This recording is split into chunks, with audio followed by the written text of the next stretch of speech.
Hello guys, so now babalik na naman tayo. Dito na tayo sa pangalawang tatak na binuksan ng ating kordero. Sinira ng kordero yung mga tatak na nakalulun na sulat sa pangitain ni Juan. So dito sa pangalawa, mababasa natin, sinira ng kordero ang pangalawang tatak at narinig kong sinabi ng pangalawang nilalang na buhay, halika, isa lamang kabayong pula ang lumitaw. Ang nakasakay rito ay binigyan ng kapangyarihan magpasimula ng digmaan sa lupa upang magpatayan ang mga tao. Isang malaking tabak ang binigay sa kanya. So ito sa guys yung pangitain ni Juan. So ito sa guys is mga propesiya na dapat natin unawain na pakalaki ho ng kahulugan, no? Ito ho, sinira ng kordero ang pangalawang tatak at narinig kong sinabi sa pangalawang nilalang na buhay, halika, no? Iyon ang nakita ho ni Juan. Isa na namang kabayong pula ang lumitaw, no? At ito sa ay magpasimula ng digmaan, patayan, na yun na ngayon ang nangyayari dito sa ating mundo.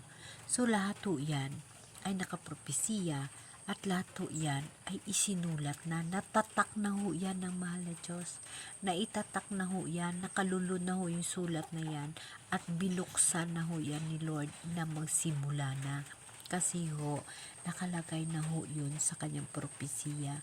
So sa panahon na binuksan na ng ating mahal na Diyos, yung 7 tatak na yan, yun na ho yung daan na malapit na ho siya ay darating.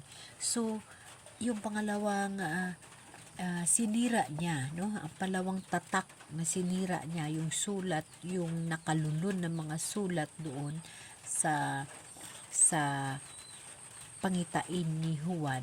Ito na ho yung pangalawa, no?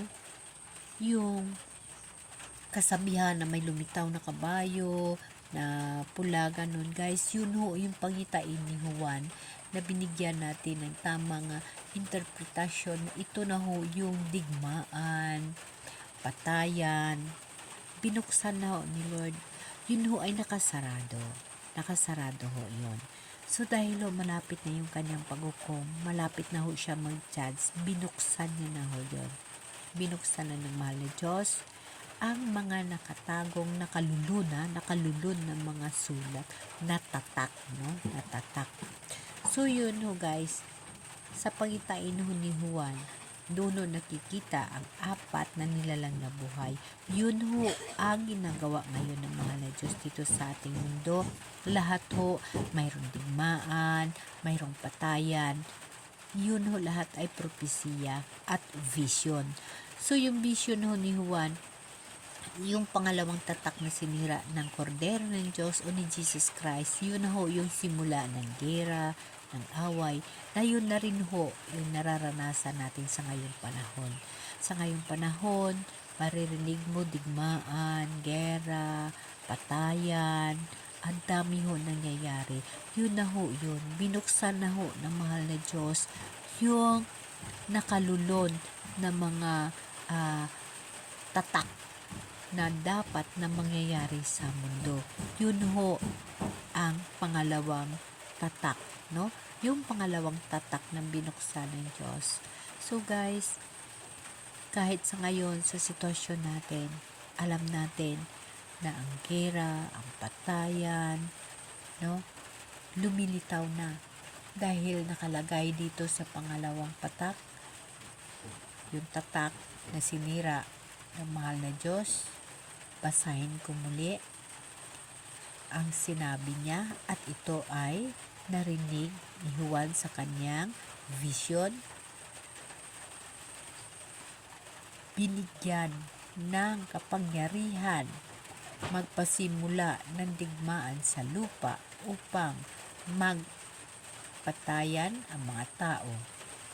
Isang tabak ang binigay sa kanya. So yun guys, yan lahat guys nangyayari na. Nangyayari na. At dami na nangyayari. Yun na ho ang sign na ang Diyos ay malapit na dumating. Yun na ho yung sign na ang mga gusto mangyayari ng mahal ni Diyos katauhan ay matutupad. Kaya hindi pa huli ang lahat guys. Mayroon tayong pag-asa. Mayroon tayong pag-asa. Maghingi tayo ng patawaran sa mahal na Diyos. Magkaroon tayo ng ating sariling isip na magkaroon tayo ng panampalataya at lubos na magtitiwala sa Kanya.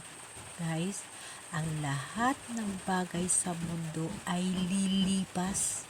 Ang lahat na karangyaan, lahat dito sa mundo ay lilipas dahil tayo ay ginawa lamang ng Diyos. Tayo ay nandito lamang upang mamuhay. Karamihan sa atin, sulitin natin kasi pag mamatay tayo, hindi na natin ito matikman. Pero sa totoo lang guys, mayroon ho tayo buhay na walang hanggan na ihahanda ng Diyos. Mayroon ho siyang kaharian para sa mga tao na nagtitiwala at nanampalataya ako sa Kanya. Guys, ang Diyos nasa sayo. Nandyan sa puso mo ang Holy Spirit ng ating mahal na Diyos. Nandyan ho sa iyo. Ang Ama nagbaba sa lupa sa pamaraan ni Jesus Christ, namatay, kag ang kanyang espiritu, ito ho yung kasama natin. Kasi ang Diyos ay iisa lamang. Si Jesus ay isa lamang. At ang kanyang mga sinulat na ibinigay niya sa vision ni Juan, mangyayari ho yun. Mangyayari ho yun. Guys, mayroon ho tayong buhay na walang hanggan para sa mga pinili na tupa ng Diyos, para sa mga pinili na mahal ng Diyos, at para sa mga tao na nagtitiwala at umaasa ng buhay na walang hanggan sa Kanya. Mayroon ho tayo guys na inilaan ang mahal ng Diyos para ho sa atin. Isa lamang ating gagawin. Again guys, yung lahat ng bagay sa mundo ay lilipas, pati buhay natin ay lilipas.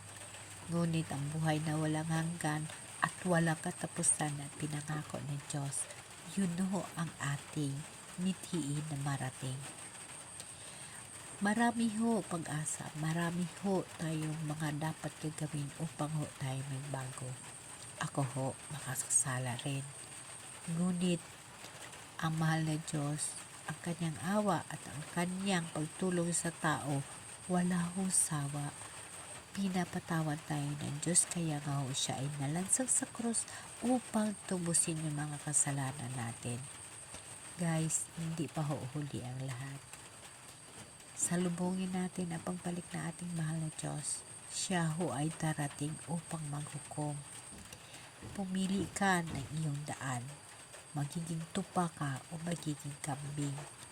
Ngunit ang gusto ng mahal ng Diyos, lahat tayo ay magiging tupa na pinili niya upang iluluklok tayo sa kanan na kung saan siya. Ang Diyos, ang ating Ama, siya ho ang gumawa ng lupa at langit at ang lahat-lahat sa sanglibutan. At siya ay nangako na mayroon tayong buhay na walang hanggan. Yun ho ang ating mithiin na makamtan. Amen? Amen.